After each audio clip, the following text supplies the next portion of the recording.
Olá, meu nome é Marina Rocha Oliveira, eu sou graduanda de Pedagogia do terceiro período da Universidade de Anhembi Morumbi, Paulo Moca.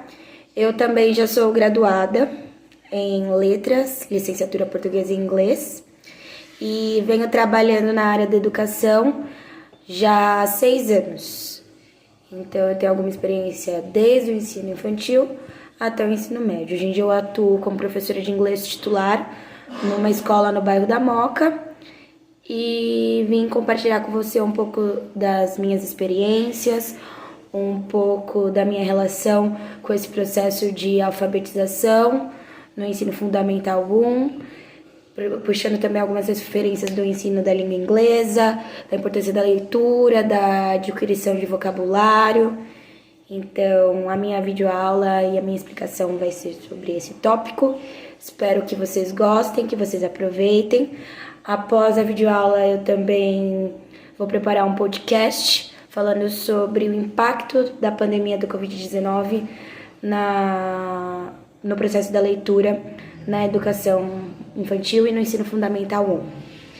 Eu também vou preparar uma lista com alguns exercícios inspirados em fábula, visando novamente estruturas gramaticais, adquisição de vocabulário e também a nuance da imaginação, magia e criatividade para crianças do 1º ao 5º ano.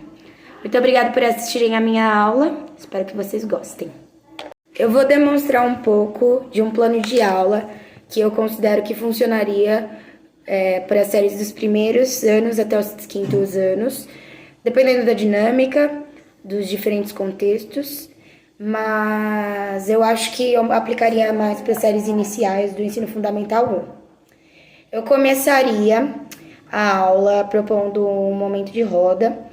Em algumas escolas que eu trabalhei, a gente tinha um cantinho com almofadas, tapetes, mas eu entendo que nem todas as escolas possibilitam esse espaço físico, então às vezes até uma diferença de iluminação já contribui para a construção desse espaço lúdico para a história, né?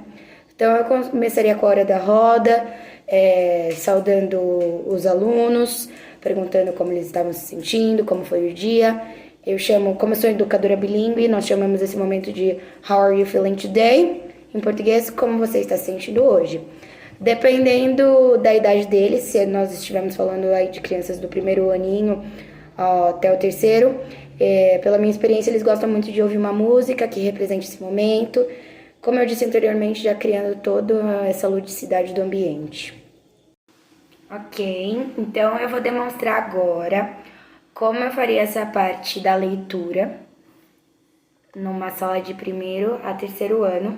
Eu escolhi a fábula da Lebre e da Tartaruga, uma fábula que me marcou muito na infância e que eu já trabalhei tanto em aulas de português como em aulas de inglês com os meus alunos.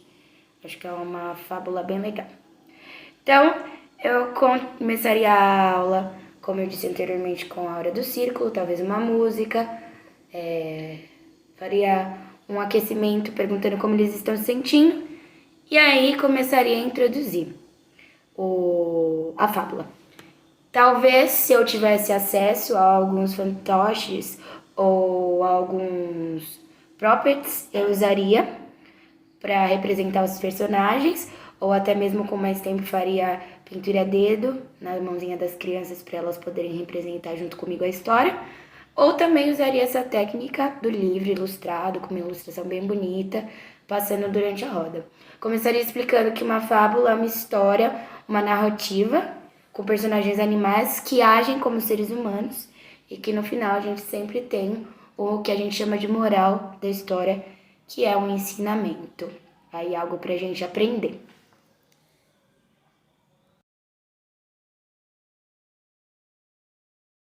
Então, crianças, agora vamos começar a leitura da nossa fábula, A Lebre e a Tartaruga. Num certo dia, a tartaruga desafiou a lebre para uma corrida. Mas as suas amigas riram dela, dizendo: "Oh, pobrezinha, é mesmo muito ingênua." Sua amiga mais íntima veio lhe aconselhar: "Você está maluca? Apostar corrida com o bicho mais veloz da mata? Vai perder feio e passar vergonha." mas a tartaruga não se deixou intimidar. Deixe estar, deixe estar. No dia marcado, a lebre e a tartaruga, após se aquecerem, se posicionaram para a corrida. O macaco deu o tiro de largada, sobre aplausos da torcida.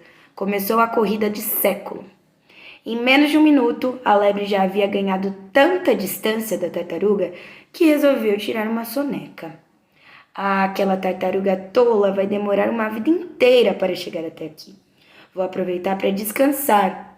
Deitou-se à sombra de uma árvore e adormeceu profundamente. A tartaruga veio caminhando lenta e silenciosamente, passando por ela sem que a mesma percebesse. Quando a lebre acordou, ficou sabendo que a tartaruga tinha vencido a corrida.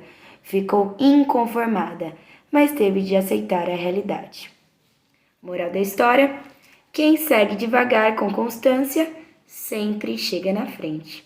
E fim.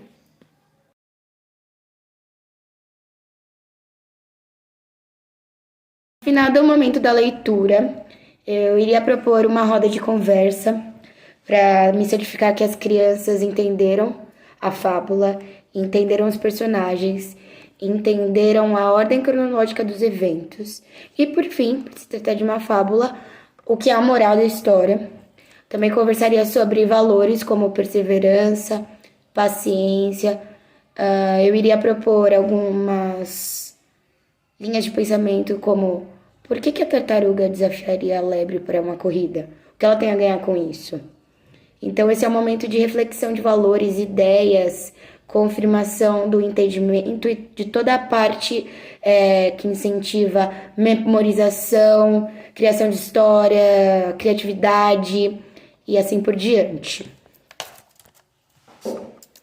Após o momento da reflexão, eu iria propor um momento de brincadeiras, começando por mímica de algumas palavras da história, como, por exemplo, correr, corrida, lebre, apressar e passar vergonha, por exemplo, pois todas essas palavras possuem, além de adquirição de vocabulário, também encontros consonantais, principalmente do SS e do RR, que são alguns encontros bem difíceis de aprender nessa época de alfabetização e letramento para os pequenos.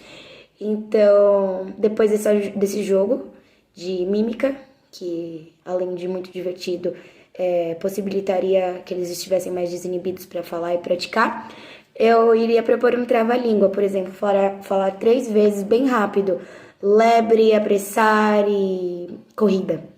Por exemplo, lebre, apressa, corrida, lebre, apressa, corrida, para que eles pudessem sentir, inclusive sinestesicamente na língua, a diferença de sons dos encontros consonantais.